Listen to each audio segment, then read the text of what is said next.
welcome back. Um, I made this video earlier today, and honestly, I hope you guys can hear me. Yeah, I was bawling my eyes out, and I think I needed to pre-record and let my emotions feel, let myself be seen, if that makes sense. I think this topic is a very difficult topic to talk about. I couldn't even speak earlier. I was really triggered, rightfully so. For anyone watching this is going to be a very sensitive topic.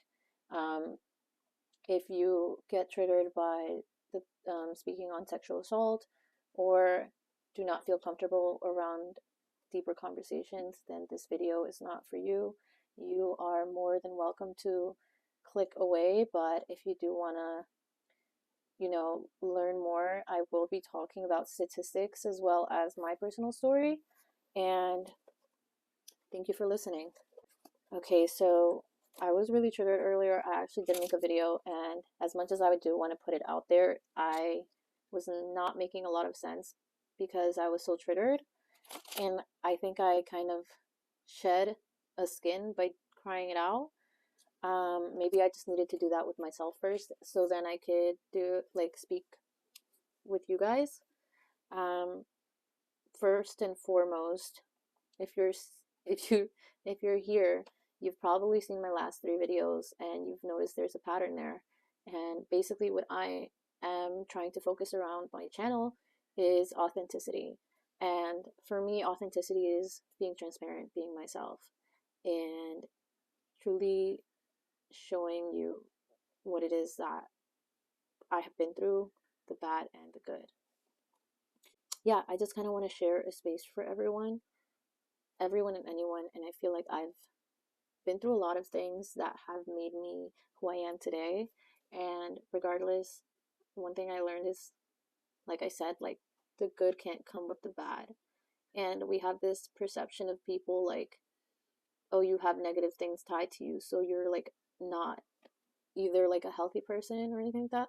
And I think it's very crazy because we all have baggage from the past. We all have things that we've honestly been through. There's not one person that's perfect. No one's going to be perfect, right?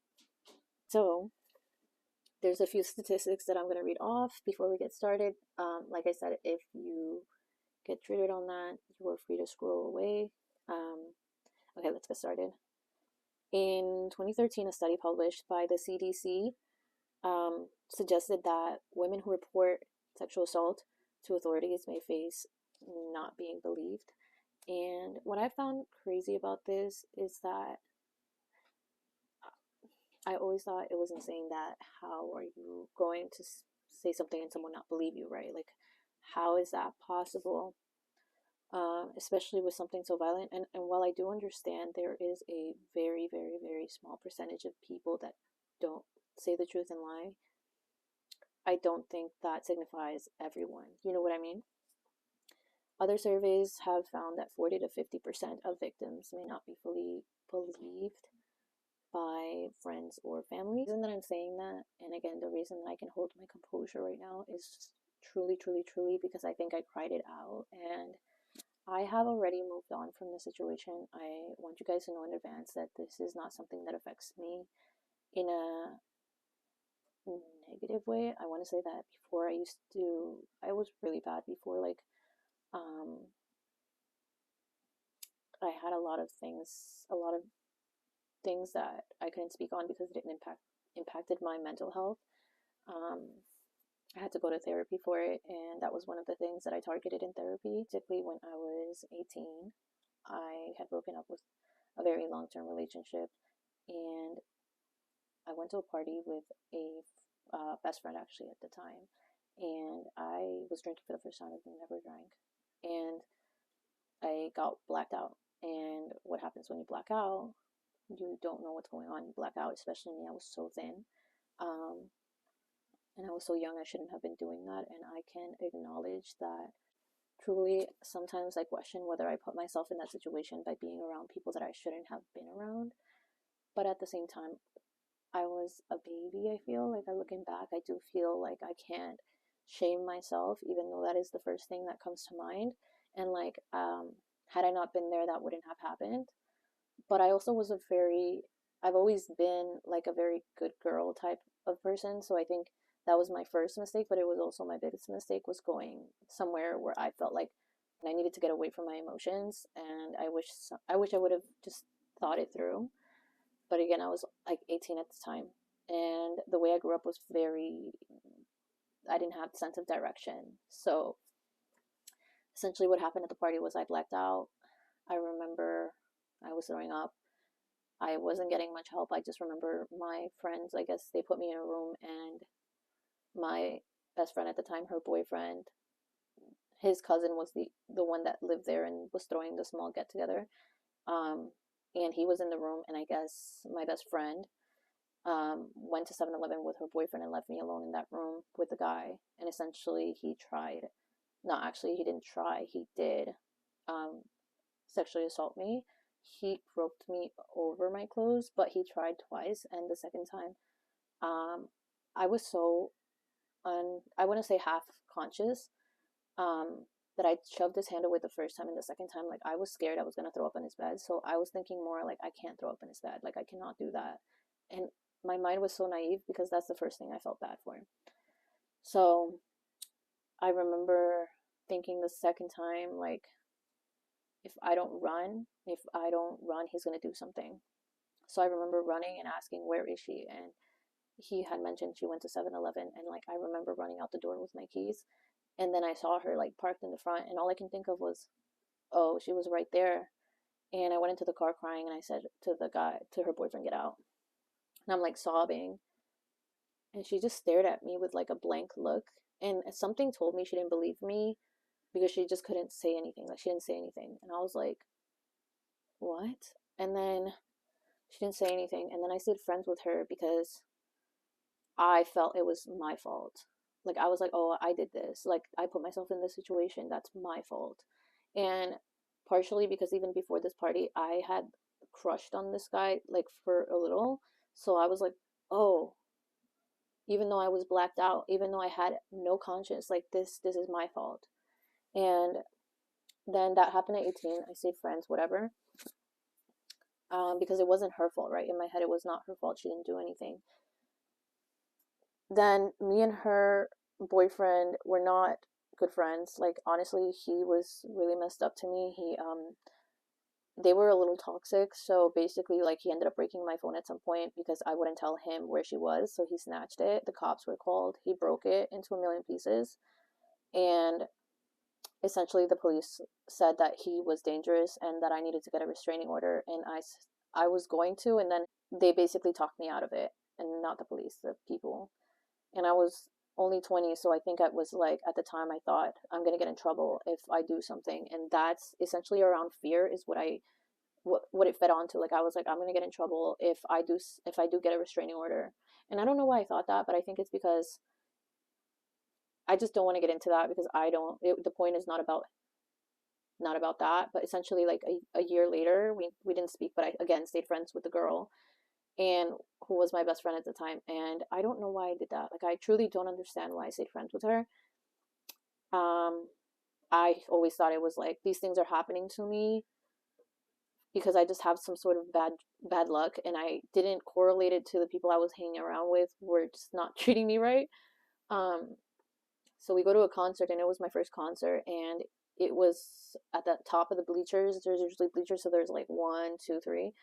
And essentially they were drunk, like my best friend at the time and her friend and this other dude, and her boyfriend was not drunk at all. He was sober because he was driving, and I had drank 1 beer, and that was it. So I was also not even close or anything, because at the time I did drink, so 1 drink did nothing for me. And me and him, again, remember, this happened a year ago, so like, me and him were not cool. We didn't speak during that whole time. I always felt obligated to be around him, because if I didn't hang out with her, I wasn't going to hang out with her at all, because basically he was always around, right? So he was involved, like, he was always around everything. So like, he was everywhere. So where was I going to find the time to hang out with her? So I didn't know how to set boundaries, okay? I didn't know how to tell my own friend that, hey, we need to hang out separately, not just with him.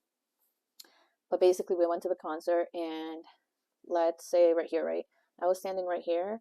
They were standing way over here. And essentially what happened is like this dude makes his way over to me.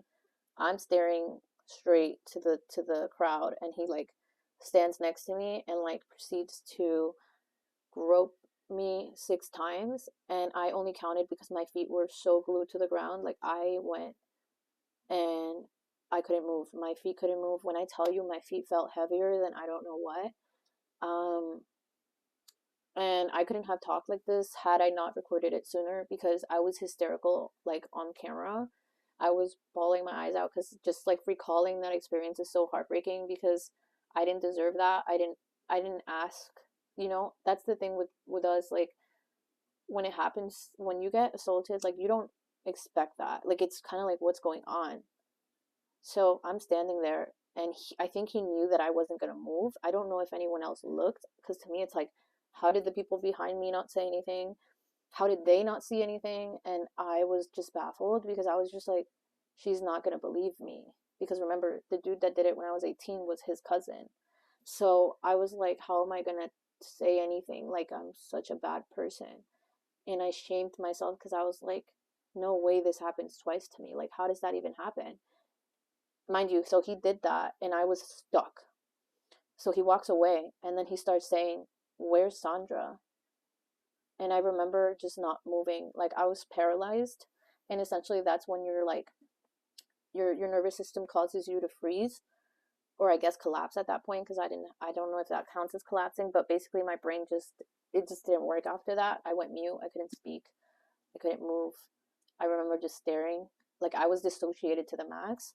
So they ended up going down, and they told me to come along, and they jumped the fence, and I remember just staring. I did follow, but like not close.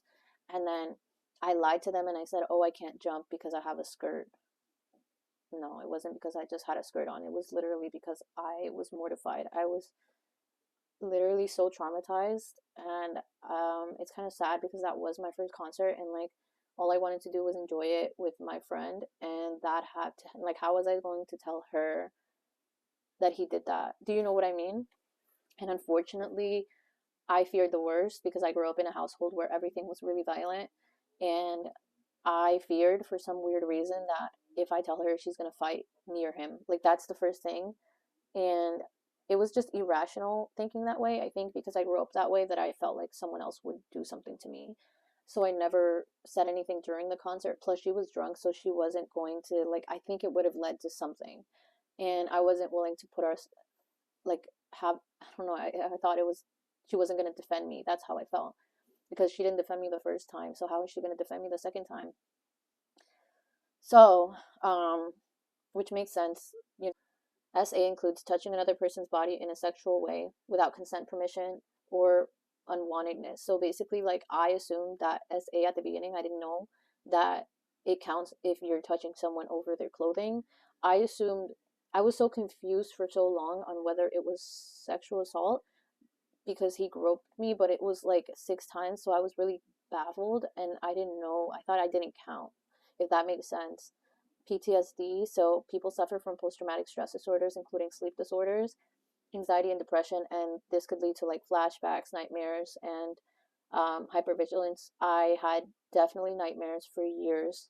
For years, I would wake up crying, hyperventilating, and my best friend would always get a text, not the old one, my current best friend now, thankfully, she was always there for me. So she would be like, again, like, you had another nightmare. And I'm like, but mind you, like, okay, so wait, I jumped too far. So basically, the day of the concert, I didn't say anything, but the next day I did. So I called her, and I'm hysterical at work, and I'm just like, can I talk to you? And she's like, yeah, what happened? And I'm like, he basically did that while we were at the concert. And she was like, is that all he did? And then I was like, what? Like, is that all he did? And like I was confused, because I was just like, what do you mean that's all he did? That's all he did? Like, and she was like, did he kiss you? And I was like, no. And like I didn't pick it up back then, because I was so in shock, and I was crying my eyes out and anxious that I was having to tell my best friend this, right? Like what kind of bad person am I? And essentially I didn't realize that, what does kiss have to do with what I just told you? Like, how does that make sense? Because I just told you what he did. So she calls him, and of course he denies everything. And I was like, yeah, well, obviously he's gonna deny it. So after that, I had really bad nightmares, and it says here, like, as anyone with SA has, if they have negative response from friends or family, it could cause a disproportionate effect on mental health, and that's exactly what happened to me. Like, twice I wasn't believed, because after that she didn't bring it up again. She just didn't. But she knew it happened because I mentioned it, and I guess I felt so ashamed and guilty. Like, I truly felt like it was my fault for so long, um, that I didn't tell anyone, and I didn't report it, and I kind of regret that. And so, the psychological impact that it leads to is intense feelings of violation, humiliation, shame, anxiety, depression, fear, anger is common. May feel increasingly powerless, trapped, helpless during the assault. And that's exactly what I felt.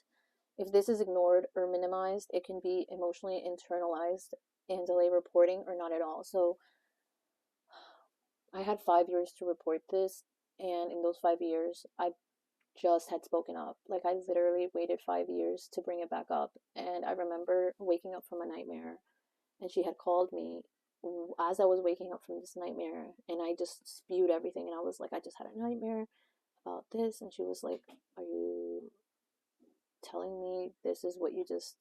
Obviously she was in shock, but she knew it wasn't a lie, because that is what had happened. And so we got drinks like 3 days later, and we went to a bar, and I finally got the guts to ask her, like, did you ever believe me the first or second time? And she was like, it's not that I didn't, it's the first time I didn't handle it well. Basically saying initially she didn't, but then she did. And I was like, okay. And I kind of was forgiving her for this, which now looking back on, I wish I wouldn't have, because that was really like messed up what she did. Um, I just think maybe she didn't know how to handle it emotionally, which is okay. Like, I understand not everyone can handle things, but I don't know. I would be there for my friend. So then I said, did you believe me about the second time, which was her boyfriend? And supposedly they were on a break, and she was like, I didn't, it's not that I didn't believe you. I don't know. She kept saying that.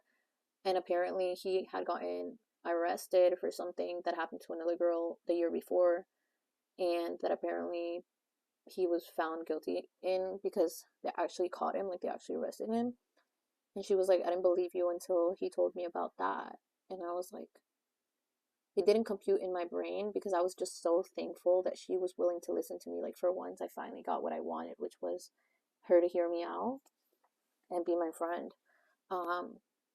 So all I was saying was, like, thank you so much for listening to me. I really appreciate it. And I had texted her after we left the bar, and I was like, I'm so sorry, because she was going through a lot, and this came out of nowhere. No one can control PTSD. No one can control your feelings popping up every 2 seconds, because you don't have a voice and you don't know how to express your emotions, because it was never talked about on her end. It's not like she came up to me and said, hey, I want to talk to you about this. And I get it, she didn't know how. And I also didn't feel safe. And people that don't feel safe, it is common for them not to speak up again. Yeah, avoidance. May avoid locations, gathering in public places, or may avoid talking about it altogether. Some people probably never bring it back up because they're not believed at first. And that's really sucks, because it does stick with you. Like, it does follow you. And if you don't get help, you can grow issues within intimacy. So you can have a things around intimacy that you're like dealing with, and you might not want to get close to people, or you don't feel safe around people. The ways to get help are through therapy or just having supportive friends. Thank God that my friends believed me. And I think something that really like healed me was that my friends, when I finally was able to tell them about what happened, they never once questioned me, and they knew, I mean, they saw the text messages, because I basically texted her, and she She didn't take it well, I should say. She kind of just said that this is not how I should have gone about it. Like, she said, this is not how you go about it. And she kind of blew up on me, and she just said that I should have told her sooner. And I think that's a big thing that I did tell her. She just didn't talk, she didn't want to talk about it. I did tell her. And she basically said, how are you going to bring this up years later? And I'm just like, but there's no time limit to something so messed up that happened to you. If you knew it was true, then how is there a time limit to me bringing it up? If I'm bringing it up, it's because I care enough to tell you this. Like, for me to bring it up, it's a lot. Like, something so sensitive. And I don't know if you guys can relate, but it's a very, when someone doesn't believe you the first time, how am I supposed to bring it up again? You know what I mean? And in my last video, I kid you not, like, I don't want to insert a clip. I was crying ugly. I was, in the last video I recorded, because I couldn't even speak correctly. I think I needed to, like, actually shed that again. But, what I'm going to say is, through this, is I do want to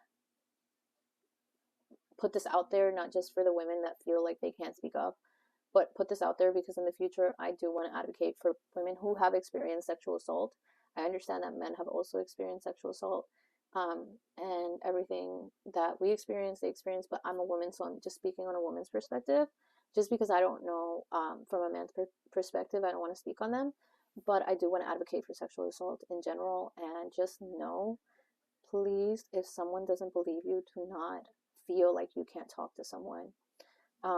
There are resources. I'm going to be linking them below. You can call the hotlines. I didn't know that at the time. I was too scared. I didn't go to the police. I was too scared. I didn't go to my friends right away. I was too scared. I really want you guys to know that there are people that are willing to listen. You will get past this. This is something that thankfully I have learned to forgive her for. And in the sense of, she was not in the right place, maybe to understand or be able to be there for me. So I forgave her for as a friendship, because that actually really hurt me, because I felt like that was a betrayal from my closest friend, because she took his side. And as far as the assault itself, that is something you learn to live with. And sure, some days you're probably going to think about it and it's going to make you sad again, or it's going to trigger you.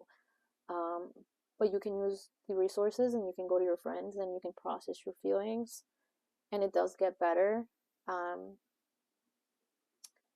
Unfortunately, we live in a world where these messed up things happen to people, and it's like, not, you don't deserve that. Nobody deserves that. But trust me, it's okay to talk about it. And I'll be linking everything below.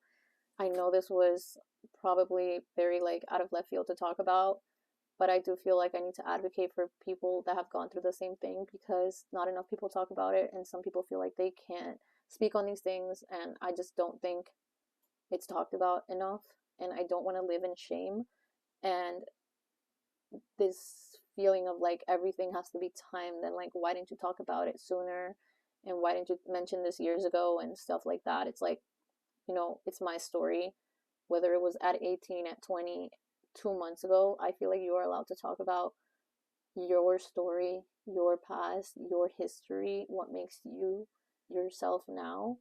Your feelings are always valid, and whoever tells you otherwise is clearly dealing with something themselves, because someone is always valid for what they're feeling, especially if it was something as traumatic as this. So I hope you guys liked the video. My phone is dying. Follow and subscribe. Thank you so much, and I'm sending everyone a hug.